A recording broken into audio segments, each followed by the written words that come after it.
Sallallahu ala Muhammad,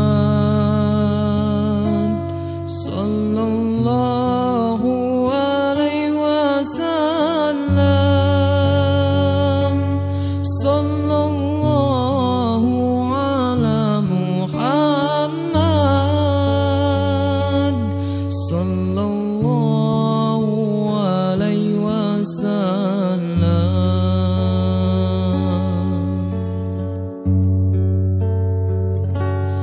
Sallallahu ala Muhammad. Alhamdulillahillazi akramna bil iman wa azana bil islam wa rafa'na bil ihsan. Ahmaduhu subhanahu wa ta'ala wa ashkuruh.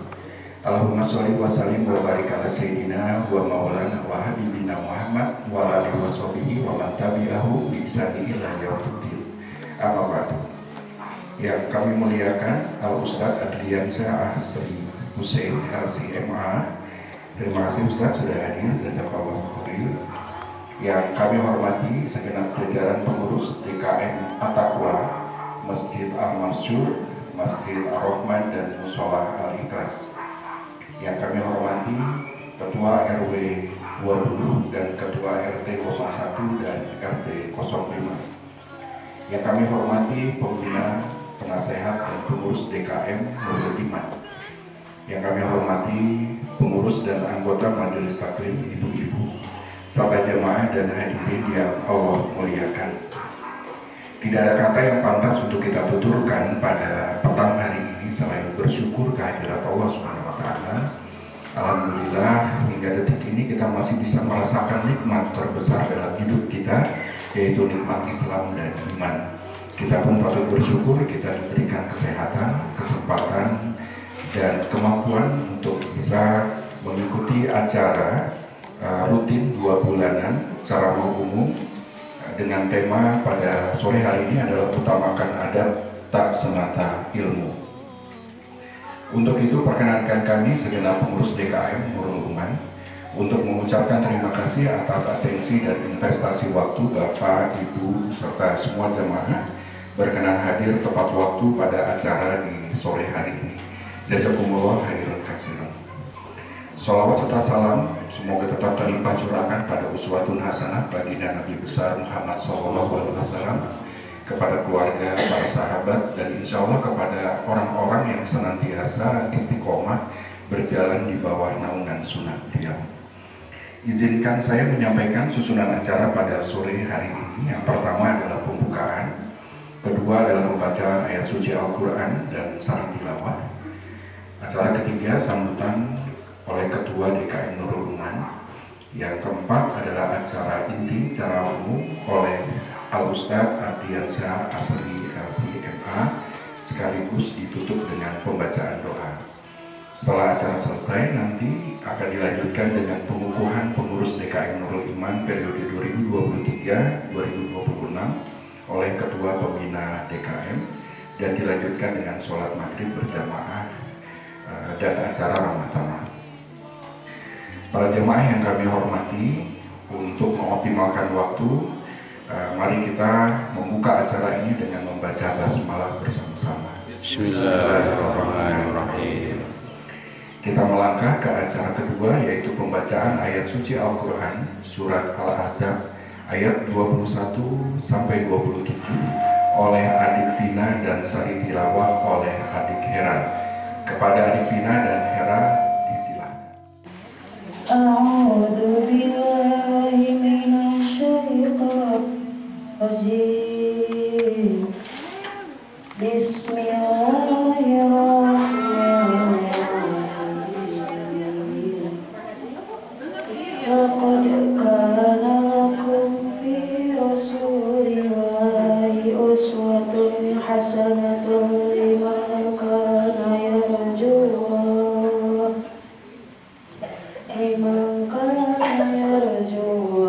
wal yawmal akhir wa dzakarallaha katsiran. Walamma ra'al mu'minuna al-ahzaba qalu hadha ma wa'adana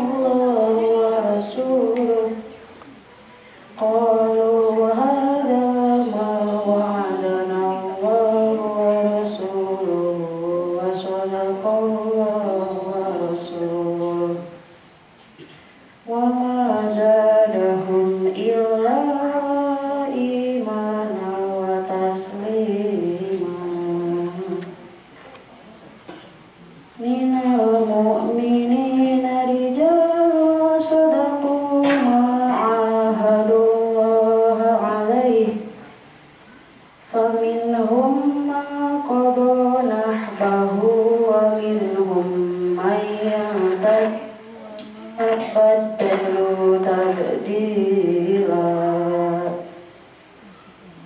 ليجزي الله الصادقين بصدقهم ويعذب المنافقين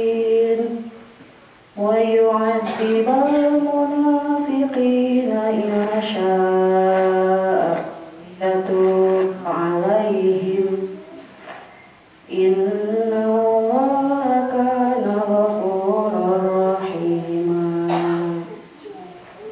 ورد الله الذين كفروا بغيظهم لم ينالوا خيرا وكفى الله المؤمنين القتال وكان الله قويا عزيزا وأنزل الذين ظلموا من أهل الكتاب من صياصيهم وقذف في قلوبهم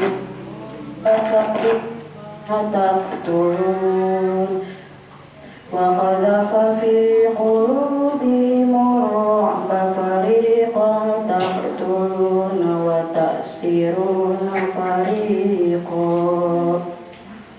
وأورثكم أرضهم وديارهم وأموالهم وأرضا لم تطئوها وكان الله على كل شيء قديرا صدق ربي. Bismillahirrahmanirrahim. Assalamualaikum warahmatullahi wabarakatuh. Alhamdulillahirrahmanirrahim. Wassalatu wassalamu ala mursalin wa ala alihi wa sahbihi ajma'in. Asyhadu an la ilaha illallah wa asyhadu anna Muhammadar Rasulullah. Allahumma sholli ala Muhammad wa ala ali Muhammad. Puji syukur kita ucapkan kehadirat Allah Subhanahu wa taala, di mana pada sore hari ini kita masih diberikan kekuatan, diberikan kesempatan, diberikan kesehatan untuk kita dapat menghadiri kajian 2 bulanan, insya Allah akan kita laksanakan bersama-sama. Dan kami juga mengucapkan terima kasih atas kesediaannya Ustaz Ardiansyah untuk mengisi kajian ini yang terkait dengan utamakan adab tak semata ilmu. Kalau dari judul ini sebetulnya sangat dalam sekali. Kami berharap kepada Bapak-Bapak Ibu supaya kita dapat berinteraksi nantinya, karena kajian ini insya Allah Ustadz akan menyampaikan sekitar 1 jam. Nanti setengah jam kita akan tanya jawab. Kami berharap agar kita bisa memanfaatkan waktu ini untuk kita bertanya, sehingga apa ilmu yang kita dapatkan ini menambah wawasan kita yang insya Allah kita dapat laksanakan di dalam kehidupan kita sehari-hari dan bermasyarakat khususnya. Dan kami juga tidak lupa mengucapkan terima kasih kepada Bapak-Bapak pengurus DKM Nurul Iman dari Masjid At-Tawai mewakili, dari Masjid Al-Mansur ada Pak Asep yang mewakili, dari Musyawarah Al-Ikhlas dan Masjid Al-Rahman, juga para jemaah sekalian yang mengucapkan terima kasih atas kehadirannya. Semoga kehadiran kita dalam kajian ini dicatat oleh Allah Subhanahu wa taala sebagai amal ibadah buat kita. Mungkin saya tidak berpanjang untuk menyampaikan sebentar. Lebih baik kita mengikuti kajian yang disampaikan oleh Ustaz Ardiansyah. Demikian, mohon maaf atas segala kekurangannya. Assalamualaikum warahmatullahi wabarakatuh.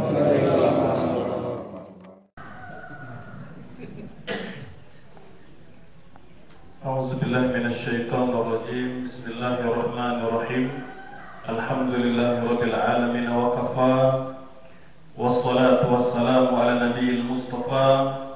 Asyhadu an la ilaha illallah wahdahu la لا شريك له وأشهد أن محمدا عبده ورسوله لا نبي بعده اللهم صل وسلم وأنعم وأكرم على هذا النبي الكريم محمد صلى الله عليه وسلم وعلى آله وصحبه أجمعين. Hadirin hadirat Bapak Ibu yang dimuliakan Allah, Assalamualaikum warahmatullahi wabarakatuh. Daraman sadayana alhamdulillah wa syukurulillah wa la haula wa la quwwata illa billahil aliyyil azim. Yang pertama yang kami muliakan Ustaz Mundari, kemudian Bapak DKM serta jajaran, hadirin hadirat Bapak Ibu yang dimuliakan Allah yang bersama-sama berkumpul di tempat yang mulia ini dan di waktu yang mulia pula dalam rangka memperingati Maulidun Nabi, kelahiran Nabi Muhammad Sallallahu Alaihi Wasallam, yang tentunya kelahiran beliau tidak semata-mata untuk diperingati sebagai kenangan saja, tetapi bagaimana menjadi pelajaran, menjadi ibrah, menjadi qudwah bagi orang-orang yang beriman. Hadirin Bapak Ibu yang dimuliakan Allah Subhanahu wa taala, ada seorang ulama yang cukup terkenal, Syekh Mustafa Sibai. Beliau menulis sebuah kitab Sirah Nabawiyah Durusun wa Ibar, Sirah Nabi, pelajaran dan hikmah, ya. Jadi kalau sirah pada umumnya itu cerita tentang rentetan peristiwa dari mulai kelahiran Nabi sampai beliau wafat. Tapi Syekh Mustafa Sibai ini berbeda.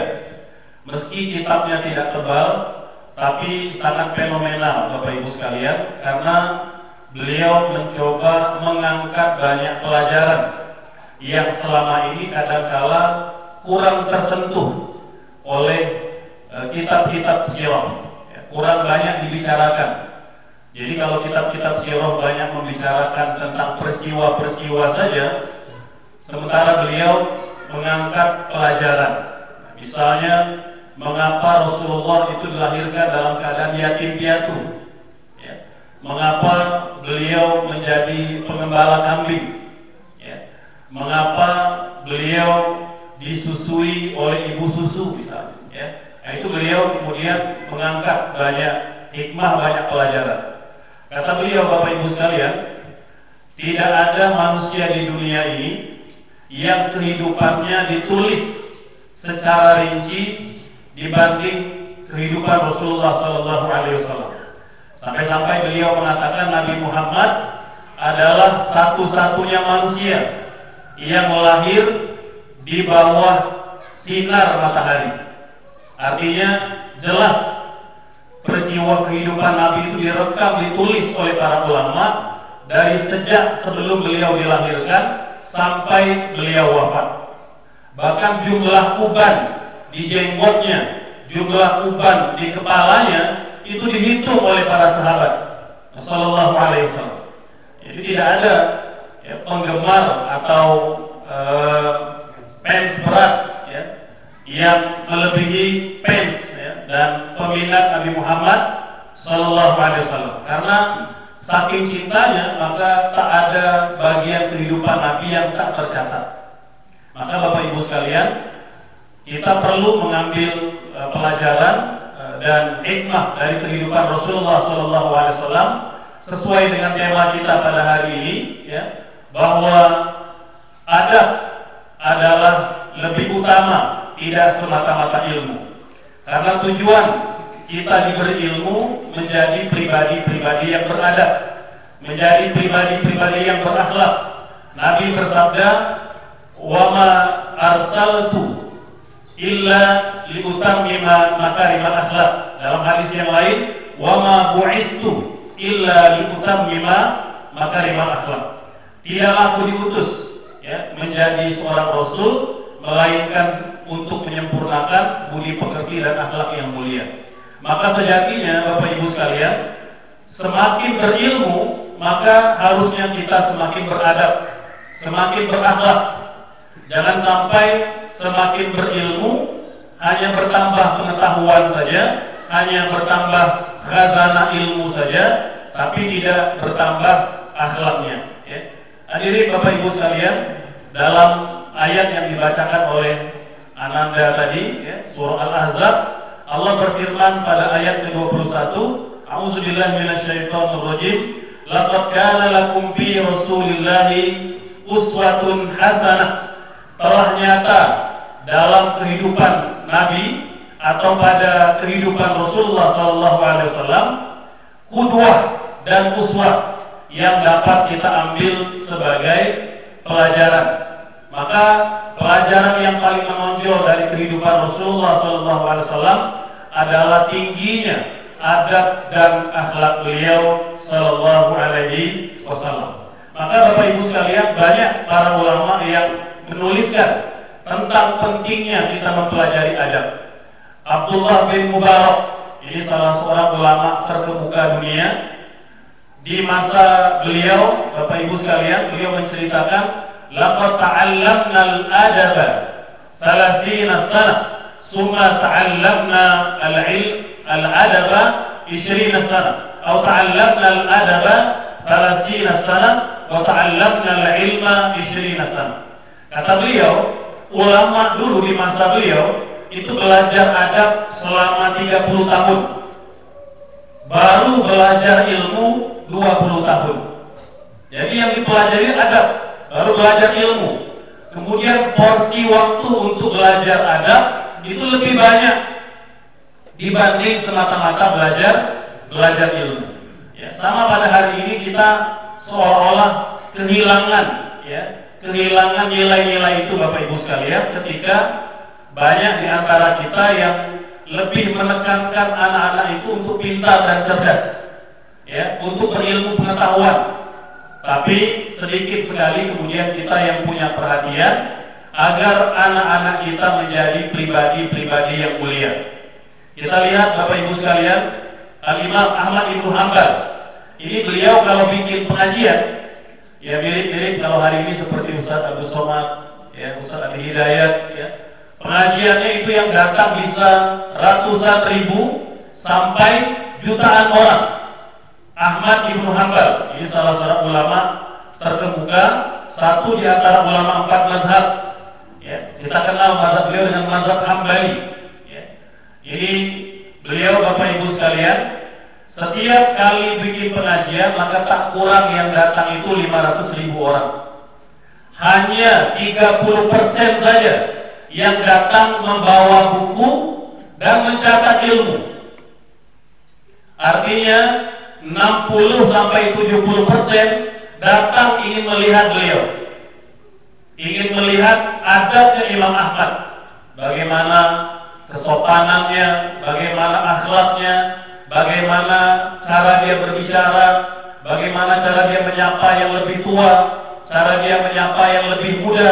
Subhanallah. Jadi 60-70% orang datang ke majelis ilmu Imam Ahmad semata-mata ingin melihat adabnya.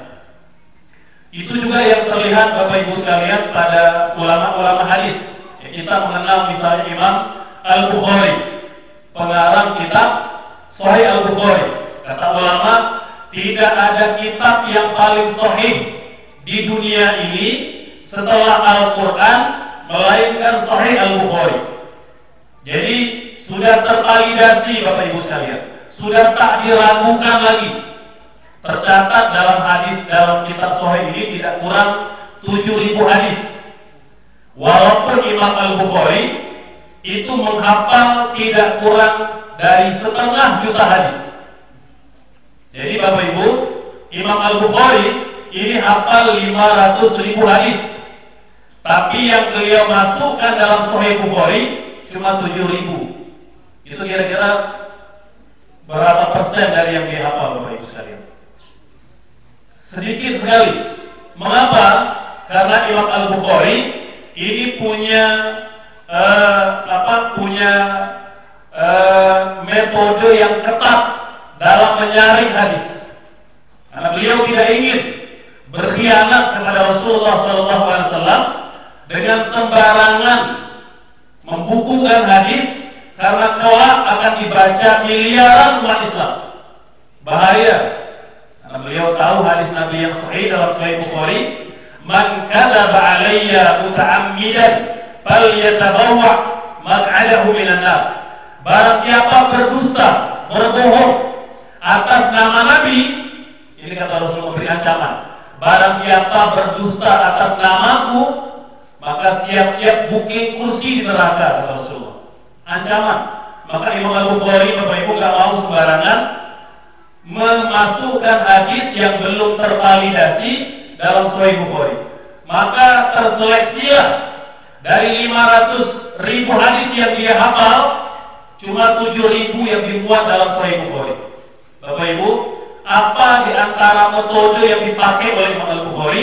Beliau tidak melihat semata-mata orang yang kuat hafalan, tidak semata-mata orang yang hebat tahajudnya, bukan semata-mata hadis diambil dari orang yang banyak puasa sunnahnya, tidak.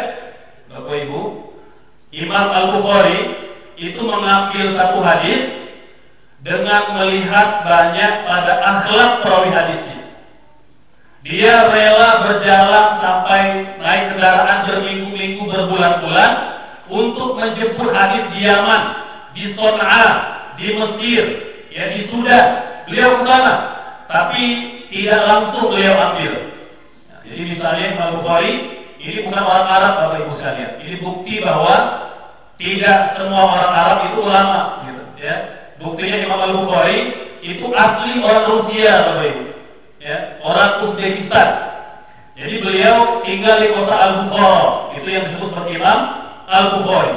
Jadi beliau kalau mendengar ada berita, oh di negara ini atau di kota ini ada orang yang mengaku mendengar hadis Nabi, maka beliau langsung berangkat ke sana, ya, berbelanja untuk perbekalan demi mencatat hadis Nabi. Gitu. Nyampe di sana, Bapak Ibu, itu nggak langsung dia datang, misalnya Syekh Mundari, saya minta hadis yang Tuan Syekh dengarkan. Enggak begitu. Dia intip dulu kehidupan orang itu sampai berminggu-minggu, Bapak Ibu. Kalau dia udah yakin orang ini orang yang berakhlak, tidak pernah berbohong, tidak pernah berdusta, ya, dia adalah orang yang memang layak diambil ilmunya dan diambil hadisnya. Maka pernah suatu ketika, Bapak Ibu, dari di luar 7.000 hadis, di antara hadis yang ditolak oleh Imam Al-Bukhari, itu ketika beliau mengintip seorang yang mengaku mendengar hadis Nabi. Beliau intip berhari-hari sampai beliau pada kesimpulan, oke, orang ini orang yang baik, orang yang jujur, orang yang berakhlak, saya akan ambil hadisnya besok. Maka beliau sore siap-siap untuk istirahat, ya. Ketika menjelang sore, matahari sudah mulai terbenam, ternyata orang yang sedang dia incar tadi, yang mengaku dengan hadis Nabi, itu sedang memanggil ternaknya, Bapak Ibu.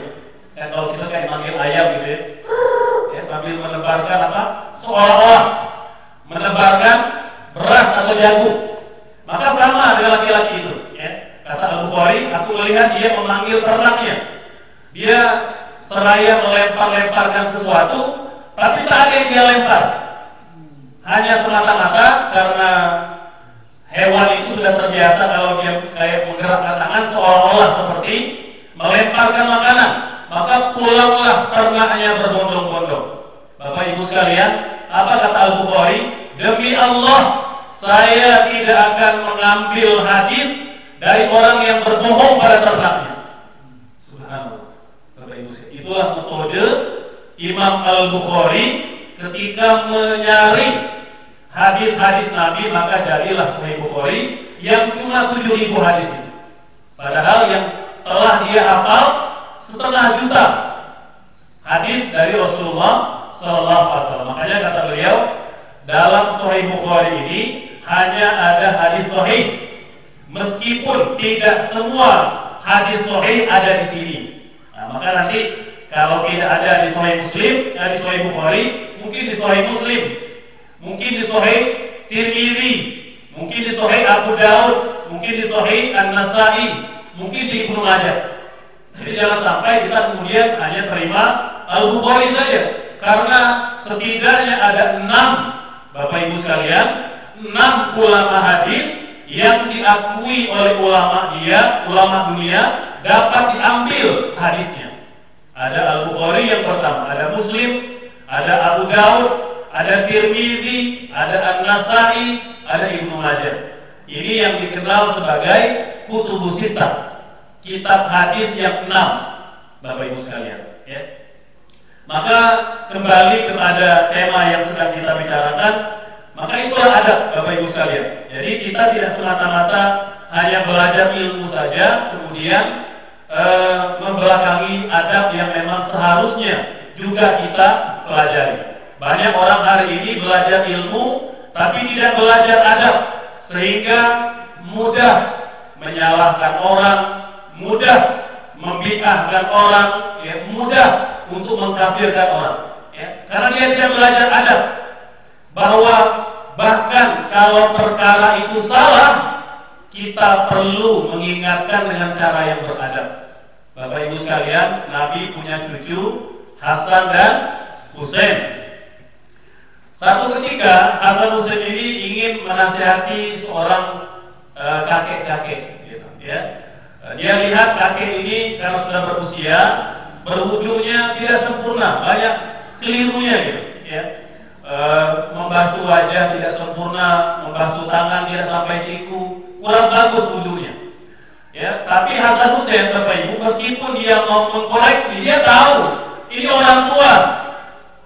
Dan kakek berkata, Nabi Muhammad berkata, laisa minna man lam yukrim kabirana wa yarham saghirana. Tidak termasuk golongan kami orang yang tak menghormati yang lebih tua dan tak sayang pada yang lebih muda. Maka itu yang dipegang oleh Hasan Husain. Maka dia pengen menasihati orang tua ini, tapi bagaimana agar dia tak tersinggung, Bapak Ibu. Dilihat, ya, cucu Nabi ditarbiyah di rumah Nabi, belajar adab sejak kecil, Bapak Ibu sekalian. Walaupun dia berilmu, tidak berarti dia jadi jumawa, sombong besar kepala, menasihati orang mungkin dengan kalimat-kalimat yang menghinakan. Apa yang Hasan Husain lakukan, Bapak Ibu sekalian? Maka dia datang kepada kakek tadi, "Kek, kami mau lomba berwudu. Tolong engkau jadi jurinya." Subhanallah, Bapak Ibu sekalian. Padahal tujuannya mau menasihati kakek-kakek tadi, ingin mengatakan, "Kek, wudu kakek ini belum benar." Tapi tidak itu yang dia lakukan. Dia minta datang berdua, "Kek, kami mau lomba berwudu. Kakek jadi jurinya. Tolong nilai siapa yang paling baik wudu di antara kami." Maka berwudulah Hasan, Bapak Ibu sekalian, rapi, ya, sempurna. Kemudian Husain juga begitu, ya. Bapak Ibu sekalian, ketika ditanya, "Kek, siapa yang paling baik wudunya?" Dia menangis, Bapak Ibu sekalian, ya. Dia sadar bahwa dia sedang dinasihati oleh anak yang belum dewasa, gitu. Ingin mengatakan kepada kita bahwa kadang-kala orang tidak menerima nasihat kita bukan karena dia tidak tahu yang kita sampaikan itu benar, tapi kadang-kala adab yang kurang kita perhatikan, ya. Kita merasa mungkin secara sosial pangkat kita lebih tinggi, strata pendidikan lebih tinggi, kita merasa berhak untuk merendahkan orang, ya. Bapak Ibu sekalian, ini yang perlu kita banyak pelajari dari Rasulullah SAW dan para sahabat beliau, ya. Oleh sebab itu Nabi mengatakan, tidak termasuk golongan kami orang yang tidak menghormati yang tua dan tak menyayangi yang muda, gitu, ya.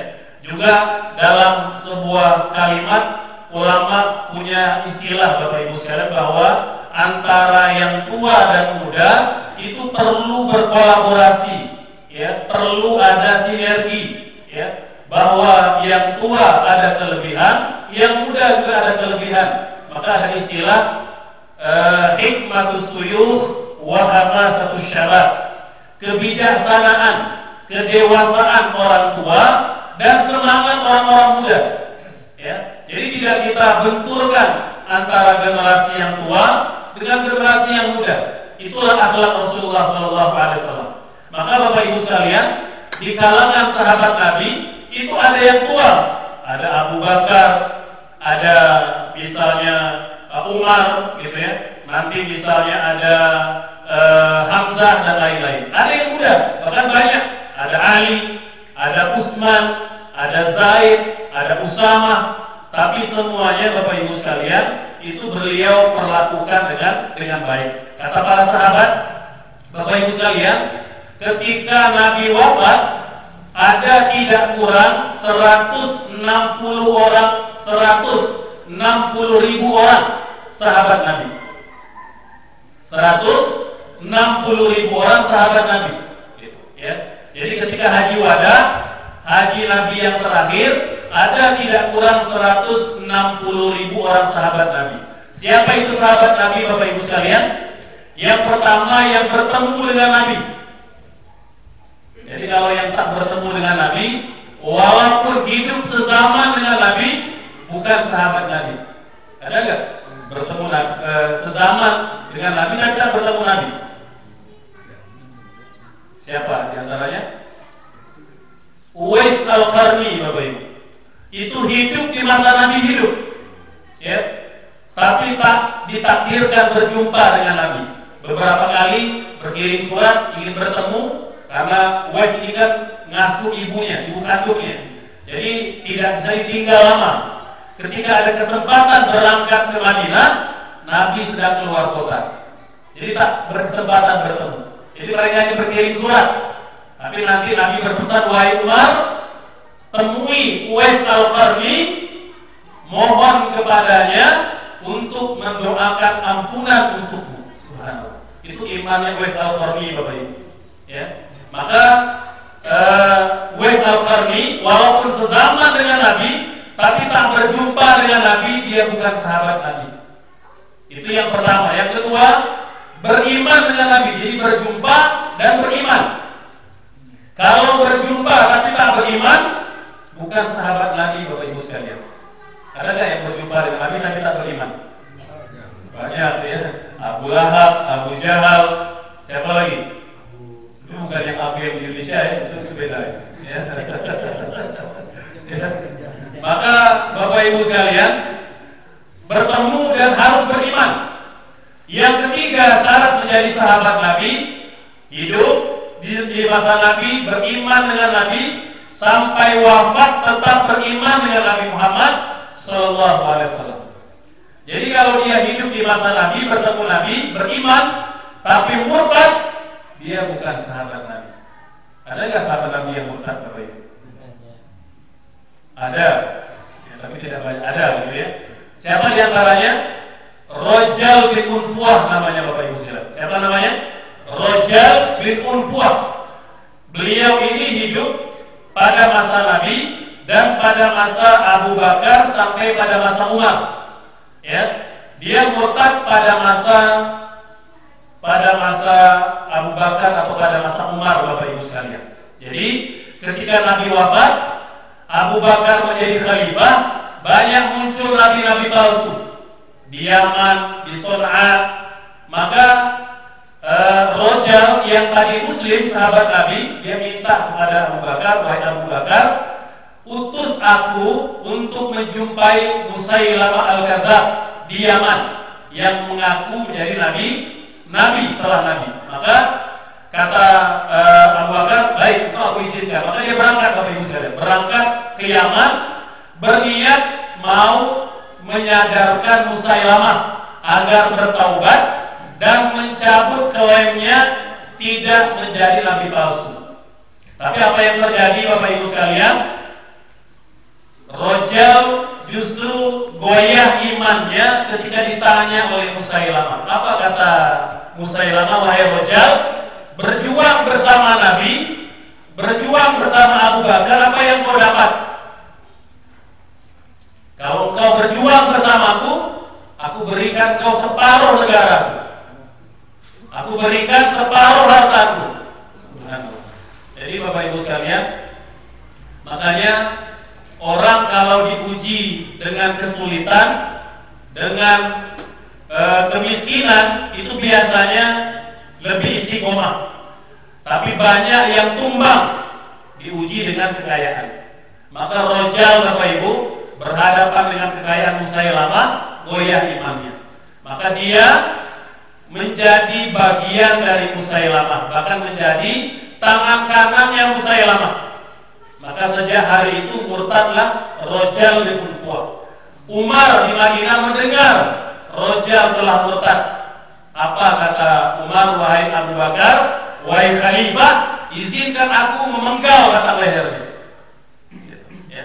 Dulu Bapak Ibu begitu hukumannya, orang kalau murtad dihukum mati dengan cara dipenggal batang lehernya. Gitu. Ya, subhanallah. Maka Rojal Bapak Ibu itu meninggal di pedangnya Umar bin Khattab radhiyallahu anhu. Padahal berjuang bersama Nabi. Jadi ada 160.000 orang sahabat Nabi. Setiap satu orangnya mengatakan, akulah yang paling istimewa di hadapan Nabi.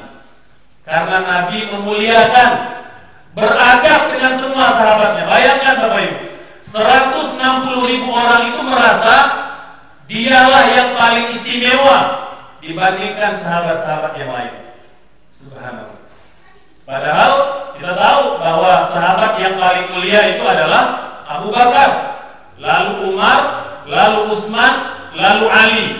Nanti ada 10 orang sahabat yang tidak masuk surga. Nanti ada orang yang berjuang di perang Badar, nanti di perang Uhud, nanti ada Bai'ah Ridwan dan lain-lain. Jadi ada lapis-lapisnya Bapak Ibu sekalian. Jadi setiap lapis itu berbeda-beda kemuliaan dibandingkan sahabat-sahabat Nabi yang lain. Ya. Nabi pernah mengatakan, kalau ditimbang imannya Abu Bakar dengan imannya seluruh penduduk kota Mekah Madinah, lebih berat imannya Abu Bakar, Bapak Ibu sekalian. Subhanallah. Ini menunjukkan bahwa memang sahabat yang 4 ini lebih istimewa.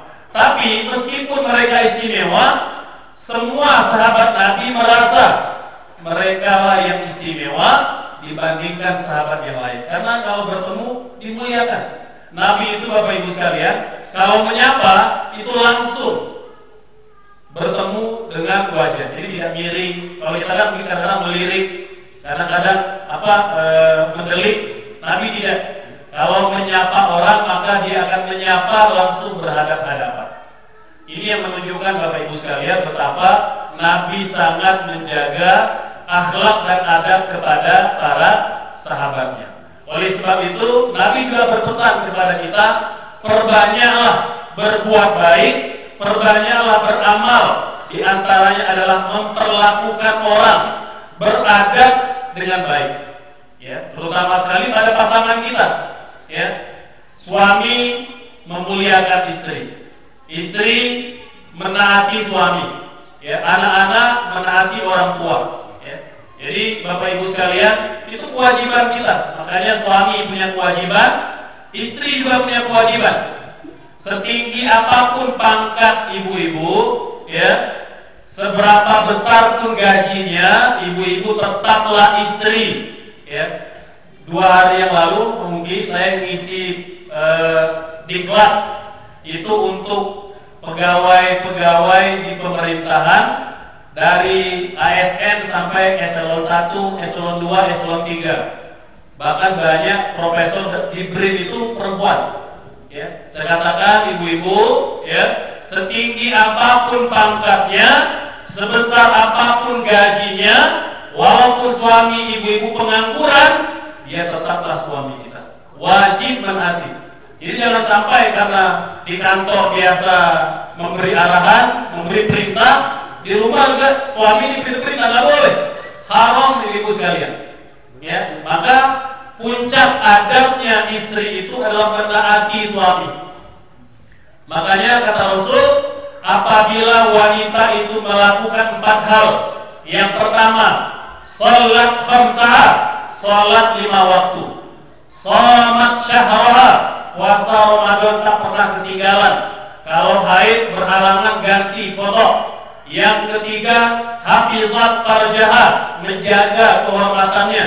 Dan yang kelima, ata'at zaujaha, menaati suaminya. Kata Nabi, kalau 4 ini dilakukan oleh wanita, dakhalatil jannata min ayyi abwabil sya'at, wanita akan masuk surga dari pintu manapun yang dia inginkan. Subhanallah. Ibu-ibu, laki-laki ini masuk surga sesuai dengan amalnya. Pintu jihad, pintu puasa, pintu ilmu, pintu wakaf, pintu sedekah.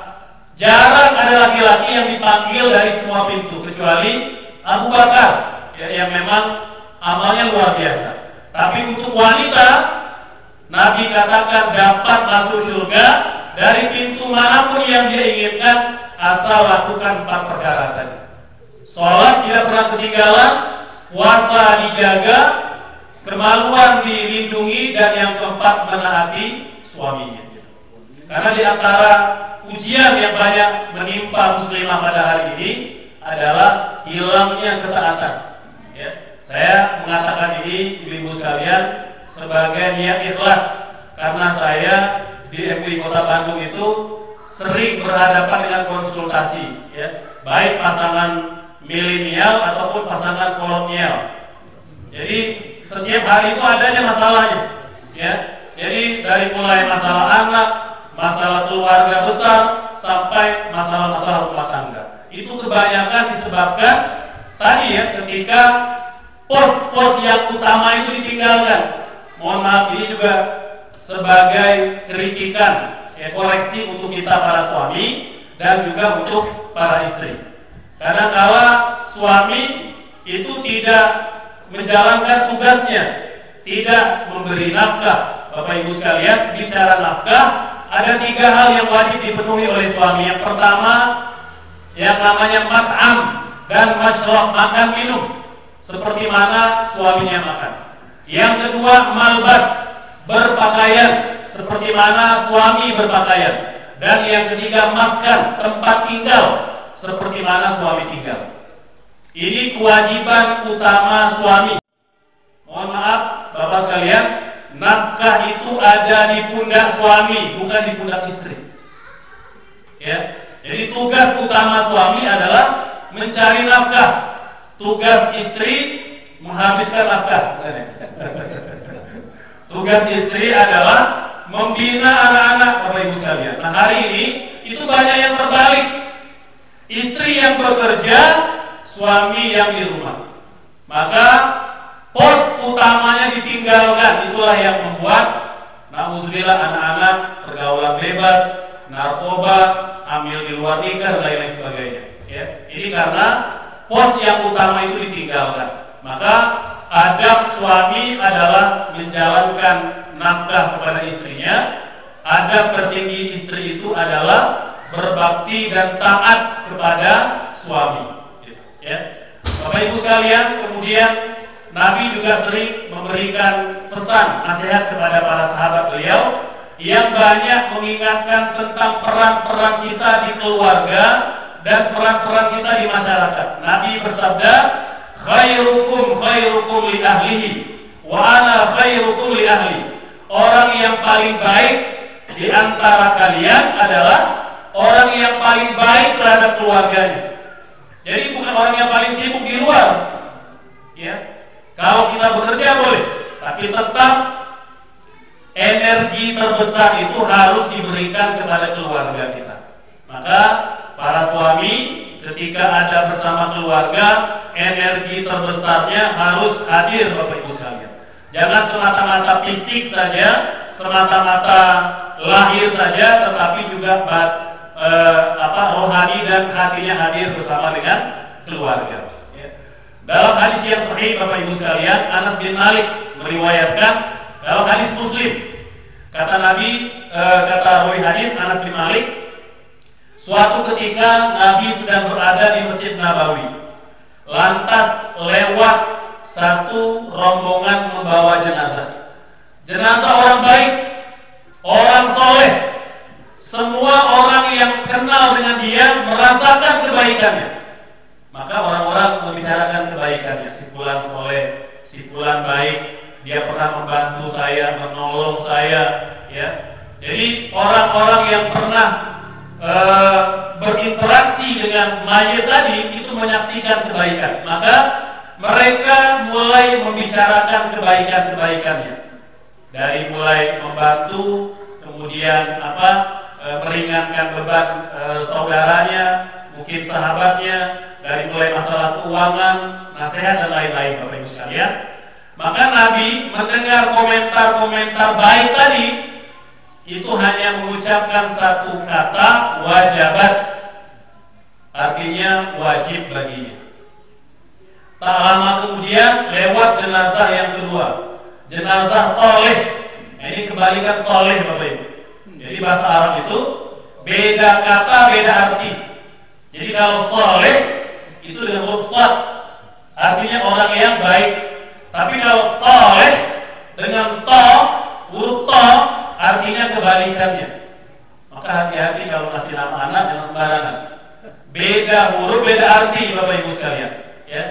Jadi lewat orang rombongan yang bawa jenazah, orang yang toleh, banyak berbuat dosa, banyak berbuat kemaksiatan, banyak berbuat kezaliman. Lisannya melukai orang, tangannya menganiaya. Maka orang-orang yang pernah dizalimi itu nyebut-nyebut dosanya, membicarakan kemaksiatannya. Bapak Ibu, boleh gak kita membicarakan perbuatan dosa orang lain? Boleh apa tidak? Tidak boleh, haram hukumnya. Kecuali orang yang dizalimi. Orang yang dizalimi itu diizinkan oleh Allah membicarakan dosa orang yang menzalimi. Dalam Al-Quran awal juz ke-6 Allah berfirman, la yuhibbullahu al-jahra bis-su' illa man zulim. Tidak boleh berbicara atau mengungkap dosa atau kemaksiatan yang dikerjakan secara sembunyi-sembunyi, atau terang-terangan, kecuali orang yang terzalimi, Bapak Ibu. Jadi orang yang terzalimi atau orang yang pernah kita zalimi, dia halal membicarakan dosa kita, padahal asalnya haram. Maka orang-orang yang pernah teraniaya, mungkin pernah tersinggung, tersindir, kalimat-kalimatnya atau statusnya, atau kalimat-kalimat di grup WA misalnya, itu pernah menyakiti orang, Bapak Ibu sekalian, maka dia nanti akan membicarakan keburukan-keburukan kita. Maka Nabi juga berkomentar dengan satu kata, wajabat, wajib baginya. Selesai pengebumian, semua rombongan pulang, tinggal Nabi dan Umar, Bapak Ibu. Umar nanya, wahai Nabi, apa maksud kalimat wajabat, wajib baginya, yang kau ucapkan pada jenazah yang soleh dan jenazah yang toleh? Maka Bapak Ibu sekalian, Nabi bersabda, hadza asnaitum alaihi khairan wajabat lahu jannah. Orang yang kalian sebut-sebut, yang kalian kenang-kenang kebaikannya, kelak kenangan-kenangan kebaikan yang disebut-sebut itu akan mengantarkan mayat itu ke surga. Subhanallah. Dan Nabi juga bersabda, wa hadza athnaitum alaihi syarran wajabat lahun nar. Orang yang membicarakan kesalahan-kesalahan kalian, aib-aib kalian yang menzalimi mereka, itu juga akan mengantarkan kalian ke neraka. Maka Nabi, Bapak Ibu, mengunci hadis ini dengan mengatakan, antum syuhadaullah fil ardi. Kalian adalah saksi-saksi Allah di muka bumi. Jadi Bapak Ibu sekalian, hakikatnya pasangan kita hari ini, suami kita, istri kita adalah saksi kebaikan pasangannya. Anak-anak kita saksi kebaikan kita. Tetangga kita, sahabat kita saksi kebaikan atau saksi keburukan.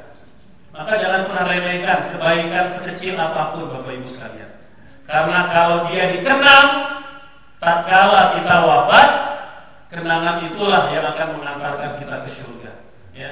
Maka kalau kita berbicara perbuatan baik, keluarga kita lah orang yang paling layak mendapat energi kebaikan kita. Maka jangan sampai di luar rumah ramah, baik, pemurah, dermawan, tapi dengan keluarga sendiri kita bakhil, ya, baik bakhil dengan harta atau bakhil dengan kata-kata mulia. Makanya Bapak Ibu sekalian, kata Rasul, sedekah yang terbaik adalah sedekah yang diberikan kepada keluarga sendiri. Terutama kalau memang ada keluarga kita yang memang membutuhkan. Ya, dalam hadis yang sahih Bapak Ibu sekalian, ya, dalam kitab Riyadhus Shalihin, ya, Nabi itu sedang mengisi pengajian ibu-ibu, ya, di masa Nabi Muslimah, pengajian. Nabi cerita tentang fadilat sedekah. Begitu ceramah selesai, para istri pulang ke rumah. Di antara yang hadir pengajian itu namanya Zainab. Zainab ini ibu-ibu wanita kaya, bersuami sahabat Nabi yang mulia, namanya Abdullah bin Mas'ud, miskin Bapak Ibu sekalian. Ya, kata Zainab, wahai suamiku, tadi aku mendengarkan Nabi ceramah tentang keutamaan berinfak, bersedekah dan berzakat. Tolong tanyakan kepada Nabi, bolehkah aku bersedekah pada suamiku sendiri? Karena dia punya suami yang tidak kaya, yang miskin. Abdullah bin Mas'ud itu orang berilmu, tapi dia miskin, tidak memberikan kekayaan. Maka kata Abdullah bin Mas'ud, aku malu, engkau saja yang bertanya. Maka berangkatlah Zainab ke rumah Nabi, Bapak Ibu. Ya, di rumah Nabi ada Bilal yang jaga pintu. Piket jaga pintu itu Bilal hari itu. Beliau mengatakan, wahai Bilal, sampaikan kepada Nabi, bolehkah istri bersedekah, berzakat kepada suaminya sendiri yang miskin? Dan tolong jangan beritahu siapa yang bertanya, karena Zainab malu nanti kalau Nabi tahu suaminya, gitu ya. Walaupun Nabi tahu pasti, gitu ya. Kemudian Bilal pun menyampaikan pesan itu kepada Nabi, wahai Nabi, ada wanita bertanya, boleh nggak berzakat, bersedekah pada suami sendiri yang miskin? Gitu, ya. Kata Nabi, siapa yang bertanya? Kata Bilal, wanita Madinah. Kan permintaannya Zainab kan jangan beritahu, wanita Madinah. Nabi agak tinggi suaranya, siapa yang bertanya? Kata Nabi. Diulang begitu, maka Bilal pun paham Nabi ingin tahu. Kata Bilal, yang bertanya Zainab, istrinya Abdullah bin Mas'ud. Maka Nabi tahu memang Abdullah itu miskin. Maka Bapak Ibu, kenapa kata Nabi, setiap infak zakat yang diberikan istri pada suaminya yang miskin sah dan halal, Bapak Ibu sekalian. Subhanallah. Jadi ibu-ibu kalau memang ada suami yang miskin boleh, gitu ya. Mas, aku lihat kau miskin, gitu ya. Engkau fakir, gitu ya. Ini zakatku untukmu, gitu, boleh. Ya. Karena apa? Kalau sekalian, karena kita boleh berzakat kepada keluarga sendiri asal keluarga itu tidak wajib kita nafkahi.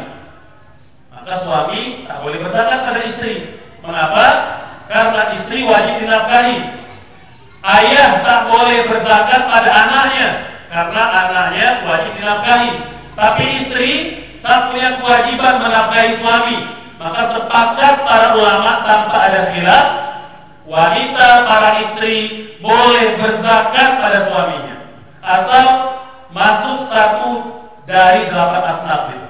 Kalau nggak fakir, miskin, gitu ya, atau goringin orang yang berutang, silakan aja, gitu ya. Subhanallah.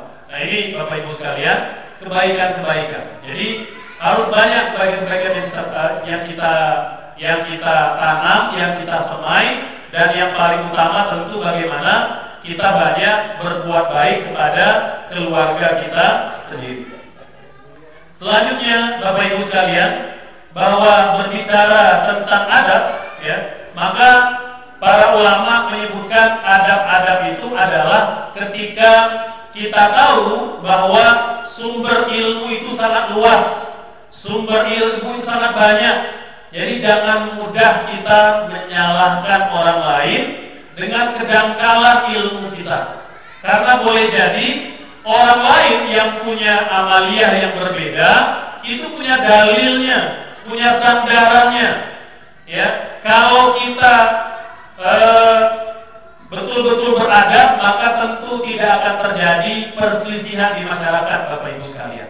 Karena para ulama tahu betul bahwa tak semua perbedaan itu harus kita perdebatkan. Makanya Imam Asyuyuti mengatakan adab yang perlu dijaga ketika ada perbedaan di masyarakat ada dua, Bapak Ibu sekalian. Kata beliau, la yunkaru al-mukhtalafu fihi.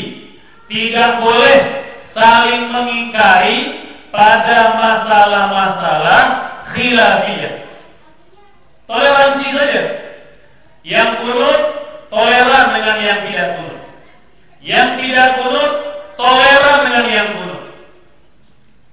Ya. Begitu pula dengan acara maulid misalnya. Ya. Yang tidak maulid menghormati yang maulid. Yang maulid menghormati yang tidak maulid. Karena itu masalah khilafiyah. Gitu. Kata beliau, wa inna ma yunkaru al-mujma' alaih. Nah, yang kedua, adab kita harus mengingkari kalau yang diperbedakan itu sesuatu yang telah disepakati oleh para ulama, baru kita ingkari. Contoh, Bapak Ibu sekalian, ulama sepakat tanpa ada khilaf, khatib Jumat syarat sahnya disampaikan oleh laki-laki. Maka usulan seorang tokoh dari Indramayu itu gitu ya, yang mengatakan wanita boleh jadi khatib itu tidak sah, Bapak Ibu. Mengapa? Karena ulama telah sepakat, ijma, konsensus, wanita tak boleh menjadi khatib Jumat. Kalau satu kampung, satu pulau wanita semua, tak ada Jumatan yang ada sholat zuhur, Bapak Ibu sekalian. Ya, jadi jangan lantaran karena kita wanita semua, kalau begitu wanita jadi khatib, enggak, tetap tidak disyariatkan. Jadi karena sholat Jumat hanya diwajibkan kepada laki-laki, tidak kepada wanita, gitu ya. Dan yang menyampaikannya pun harus laki-laki tulen, bukan laki-laki jadi-jadian, Bapak Ibu sekalian. Jadi karena banyak juga hari ini gitu ya, laki-laki kan ada transgender, ada trans pria gitu ya. Jadi yang tadinya perempuan kemudian jadi laki-laki gitu ya, ataupun sebaliknya, nggak boleh, haram gitu ya. Tetap orang itu diperlakukan seperti mana kelamin ketika dia dilahirkan. Dia laki-laki dilahirkan sampai mati dia laki-laki. Dia perempuan dilahirkan sampai mati diperlakukan seperti perempuan. Maka itu Bapak Ibu sekalian. Jadi adabnya adalah dalam bab-bab khilafiyah kita saling menghormati, saling mentoleransi. Para ulama 4 mazhab selesai sudah masalah khilafiyah. Tidak ada yang gontok-gontokan, salah menyalahkan amaliyah orang lain yang berbeda. Mereka saling menghargai, Bapak Ibu sekalian. Contoh, Bapak Ibu sekalian, dalam masalah kunut itu indah sekali. Ulama berbeda pendapat, tapi indah sekali mereka adab dan akhlaknya. Yang paling keras, Bapak Ibu sekalian, dalam masalah kunut dari 4 mazhab ini Imam Abu Hanifah. Beliau paling keras sikapnya. Kata beliau, kunut tidak lagi disyariatkan. Betul, Nabi pernah kunut sampai beliau meninggal, tapi begitu Nabi wafat, syariat kunut telah tamat, kata beliau. Tidak berlaku lagi untuk umatnya. Kunut hanya untuk Nabi saja. Itu kesimpulan Imam Abu Hanifah. Bapak Ibu sekalian, tapi apa yang dikatakan oleh Imam Abu Hanifah kepada murid-muridnya? Kata beliau, "Idza salaitum ma'muman wal imamu yaknut faqnut ma'ah." Kalau kalian sholat sebagai makmum, imamnya kunut, kunutlah bersama dengan imam. Subhanallah, Bapak Ibu sekalian. Itu Imam Abu Hanifah paling keras dalam bab kunut. tapi ketika memerintahkan murid-muridnya kalau bermakmum pada imam yang kunut, kunutlah bersama dengannya. Ada murid yang komplain, wahai imam, kalau begitu kita tidak konsisten dong dengan mazhab kita, tidak mengamalkan kunut tapi kok ikut kunut. Nah, apa pesan Abu Hanifah? Ini penting ya. Ini terutama kalau ada adik-adik remaja yang baru belajar ya. Maka kata Imam Abu Hanifah, tujuan mengapa aku perintahkan kalian ikut kunut bersama dengan imam yang kunut, walaupun kita punya pendapat tidak kunut, tauhidan li sufufil muslimin, untuk menyatukan shaf umat Islam, kata beliau. Jadi para ulama dulu, Bapak Ibu, itu tidak suka menonjolkan perbedaan. Mereka berbeda, mereka punya pendapat masing-masing, tapi tidak suka menonjolkan perbedaan. Hari ini beda. Orang kalau berbeda, pamer dengan perbedaan. Oh, saya tidak kunut. Pamer, pakai bikin status lagi. Subhanallah. Padahal ulama sudah berbeda pendapat 14 abad yang lalu, Bapak Ibu, soal kunut. Mengapa perlu kita perdebatkan? Jadi saling menghormati saja. Bahkan Bapak Ibu, yang tak pernah meninggalkan kunut siapa imamnya? Imam Asy-Syafi'i, Bapak Ibu silakan. Beliau berdalil pada hadis Imam Ahmad. Kata perawi hadis, Nabi kunut subuh hatta faraq dunya, melakukan kunut subuh sampai beliau meninggal dunia. Maka Imam Syafi'i menyimpulkan kunut subuh sunnah muakkadah, setiap subuh dilakukan. Dan beliau pernah satu ketika, Bapak Ibu sekalian, itu ziarah ke padepokan pesantren Abu Hanifah. Imam Syafi'i dengan Abu Hanifah tidak bertemu, Bapak Ibu, karena Imam Abu Hanifah ini wafat tahun 150 Hijriah, tahun ketika Imam Syafi'i baru lahir. Jadi tak bertemu. Tapi dia bertemu dengan murid-murid Abu Hanifah, dan dia tahu Abu Hanifah ini guru besarnya para ulama. Maka datang ke pesantrennya Abu Hanifah, mau ngambil berkah aja dari ulama. Tiba-tiba disuruh jadi imam sholat subuh, Bapak Ibu sekalian. Kira-kira apa yang dia lakukan? Apakah tidak kunut seperti tradisi pesantrennya Abu Hanifah, atau kunut? Beliau tidak kunut, Bapak Ibu sekalian. Seumur-umur Imam Syafi'i meninggalkan kunut ketika sowan ke pesantren Abu Hanifah. Dia tidak kunut. Maka begitu selesai sholat subuh, gempar satu masjid. Imam Syafi'i telah bertaubat, katanya. Kembali ke mazhab gurunya, seniornya Abu Hanifah. Apa kata Imam Syafi'i? Kata beliau, aku tak bertaubat. Kunut bagiku bukan dosa, itu sunnah. Tapi demi memuliakan Imam Abu Hanifah yang telah wafat, dan aku sholat di lingkungan orang yang tidak berkunut, demi menghormati masyarakat mayoritas berkunut, tidak berkunut, aku meninggalkan kunut. Gitu. Ini Bapak Ibu sekalian. Jadi para ulama itu semakin tinggi ilmunya, semakin tinggi adabnya. Hari ini tidak, Bapak Ibu sekalian. Orang kalau semakin tinggi ilmunya, semakin jumawa, ya, merasa paling berilmu, merasa paling sunnah sendiri, merasa sudah mengkapling surga sendiri. Makanya sebenarnya kata guru saya, orang yang suka membid'ah-bid'ahkan, menyalah-nyalahkan itu cuma 3 sebabnya. Yang pertama, kurang berilmu. Yang kedua, kurang banyak berguru. Dan yang ketiga, kurang piknik, kurang jalan-jalan gitu. Ya, coba kalau sering jalan-jalan, lihat negara orang lain. Bapak Ibu, alhamdulillah, saya Allah izinkan sampai di hampir 30 negara. Baik itu negara Afrika, Asia maupun negara-negara Arab. Alhamdulillah, melihat betapa kayanya Islam itu. Kaya sekali, kaya dengan perbedaan. Karena sebenarnya dalam Islam itu tidak semata-mata soal salah benar, tapi soal variasi pandangan.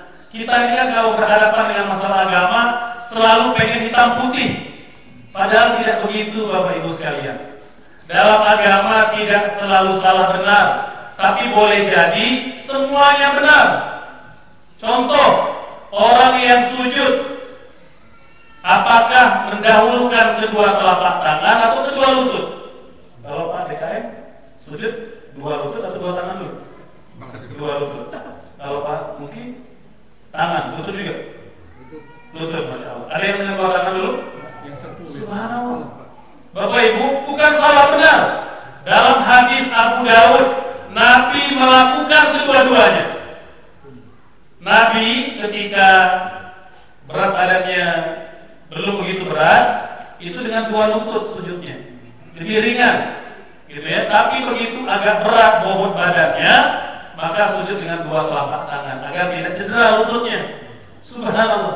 Ini bukan salah benar, tapi Nabi melakukan kedua-duanya. Sama juga Bapak Ibu yang mau safar, perjalanan keluar kota, mau jamak qashar atau tidak?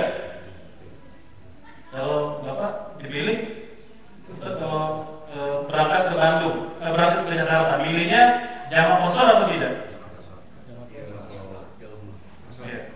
Kira-kira jamak qasharnya wajib, sunnah atau makruh?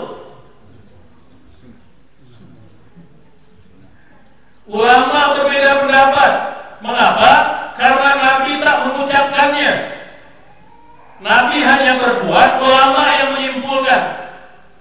Makanya ulama berbeda pendapat.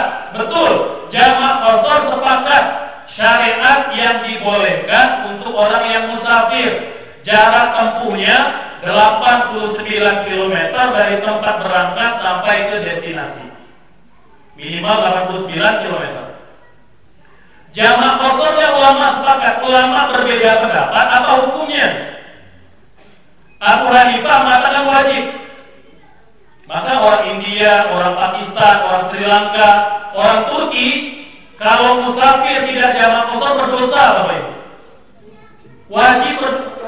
Wajib jamak qashar bagi musafir. Apa dalilnya? Kata Nabi, jamak qashar sedekah dari Allah, terimalah sedekahnya. Maka ada perintah, terimalah sedekahnya. Beliau menyimpulkan karena itu perintah wajib. Subhanallah. Imam Malik mengatakan tidak wajib. Tidak wajib. Karena banyak sahabat juga yang ketika musafir tidak jamak, maka dikatakan sunnah saja. Lebih besar pahala kalau kita musafir jamak qashar. Lebih besar pahalanya. Tidak berdosa kalau tidak jamak qashar. Imam Syafi'i beda, Bapak Ibu. Imam Syafi'i, Imam Ahmad mengatakan jamak qashar tidak wajib, tidak sunnah. Apa hukumnya? Mubah. Boleh-boleh saja. Orang yang jamak qashar tidak lebih besar pahalanya dengan orang yang tidak jamak, tidak qashar. Apa dalilnya? Ada dalilnya, Bapak Ibu. Hadisnya sahih. Nabi Muhammad pernah berjalan berdua bulan Ramadan dengan ibunda Aisyah, istrinya. Nabi tidak puasa dan menjamak mengqashar sholat. Aisyah tetap puasa dan tidak menjamak dan tidak mengqashar sholatnya. Beliau mengatakan kepada Nabi Muhammad, "Ya Rasulullah, qasharta wa atmamtu." Kamu qashar, saya tamam, kata beliau. "Aftarta wa sumtu." Kamu berbuka, saya tetap puasa. Bapak Ibu, apakah Nabi mencela Aisyah? Tidak. Kata Nabi, "Ahsanti, pilihanmu telah benar." Maka Imam Syafi'i menyimpulkan kalau begitu jamak qashar tidak wajib dan tidak sunnah. Mubah saja. Yang jamak qashar silakan, yang tidak apa-apa. Itu baru urusan jamak qasharnya, belum nanti berapa lamanya, ya. Kemudian bagaimana kalau dia mobile berpindah-pindah tempat, atau mohon maaf kalau dia punya 4 rumah misalnya gitu ya, 4 keluarga, itu gimana kan gitu. Itu subhanallah. Jadi untuk urusan jamak dengan tidak jamak saja ulama sudah berbeda pendapat. apalagi kalau sudah jumlah hari berapa lama kita boleh menjamak dan mengqashar sholat. Jadi Bapak Ibu sekalian, oleh sebab itu ketika kita melihat perbedaan, jangan berprasangka husnuzon dulu, sepertinya memang saya kurang ilmu. Kenapa kok dia sholatnya mungkin menunjuk saat tahiyat sejak awal, ada yang ketika pertengahan, ada yang diam aja, ada yang menggerak-gerakkan. Kalau kita tidak paham, no comment aja. Bertanya boleh, tapi jangan kemudian kita mengatakan sesat. Ya, jadi kadang-kadang sudah begitu. Jadi mengapa Bapak Ibu sekalian kita perlu juga belajar pandangan yang berbeda? Sebenarnya bukan untuk membingungkan. Kita boleh punya pendapat sendiri, kita pelajari pendapat orang lain agar kita bisa menghormati dan memuliakan perbedaan. Ya, demikian Bapak Ibu sekalian, ya, ceramah pada sore hari ini. Maka mungkin kalau ada waktu Bapak Ibu yang mau bertanya, kita persilakan. Baik, jazakallahu khair Ustaz. Masya Allah, ini materi yang disampaikan sangat inspiratif dan memberikan spirit, memberikan nafas baru, memberikan energi positif bagi kami untuk mengutamakan etika, mengutamakan adab, tata pakom, tidak semata ilmu. Baik, Bapak dan Ibu jamaah sekalian, disilahkan apabila ada yang mau menyampaikan pertanyaan. Assalamualaikum warahmatullahi wabarakatuh. Tadi ada salah seorang yang diberi sedekah sama istrinya. Bagaimana dia menafkahi istrinya pada saat itu? Satu itu. Yang kedua, ini saya tanyakan pada saat Rasulullah di Madinah itu, bagaimana Rasulullah mencari nafkah? Itu, terima kasih. Assalamualaikum warahmatullahi wabarakatuh.